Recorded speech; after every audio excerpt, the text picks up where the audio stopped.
معاك وفي حياتك وفي عملك وفي شغلك وفي أخلاق. يعني بقيت عندك أخلاق اللي احنا بنعاني منها في الفصول من الأولاد اللي ما عندهمش أخلاق. العيال دي لو عندها أخلاق يبقى عندها دين. فده اللي شفناه. أنا برضه جاي زي الأستاذ خالد قريب جدا، اشتغلت مع الحاج سيد وشفت منه الأخلاق، شفت منه الدين. فطالما عنده أخلاق وعنده دين هنقول إيه بقى؟ يعني مش هنقول حاجة. فاضل حاجة محمود يا حبيبي، خدوا اللي عنده أخلاق ودين يبقى زوجوه. أيوه كده بتطلع عدم بس هو اللي بيختار مش أنا. هو اللي بيقول مش عنده اخلاق يبقى زوجوه على طول زي الحديث.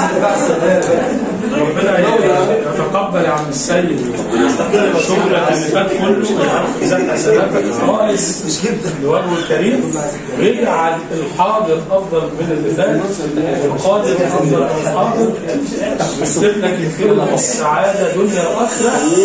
ونوصيك بقى انك انت ما تنساناش احنا تدعي لنا بظهر الغيب.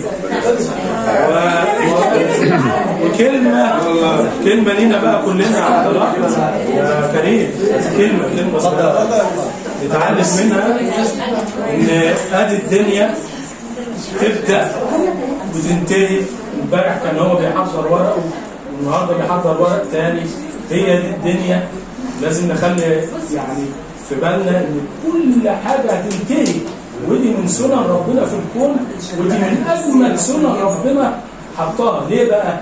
لازم المرض يبقى له واخر، لازم ما فيش حاجه بتفضل على حالها، ودي حاجه جميله من عند ربنا والله. ان كل حاجه لازم، يعني مثلا لو فضل هو في ناس بتقول لك ايه ده الحاج سيد طلع في وقت يا بخت ما كانش هيطلع على اللي جاي. انتوا عارفين ايه مش هقول ده مع الريس ابن المحظوظه ده. فحلو وجميل ان كل حاجه يبقى لها نهايه، ده جميل، ما تزعلش من كده. اما تكبر وتلاقي صحتك كده بقت على ده ما تزعلش، هو سنه ربنا. طيب وايه تاني بقى؟ عشان انا كلمتي والله ما محضره ولا حاجه، ان احنا ادي السمعه الكويسه بتفضل، المعامله الحلوه، حبنا لبعض، احترامنا لبعض، اخلاقنا. فاجئناك لانك انت يعني مش هترضى انك انت احنا هو انت كنت راضي كله فوقاني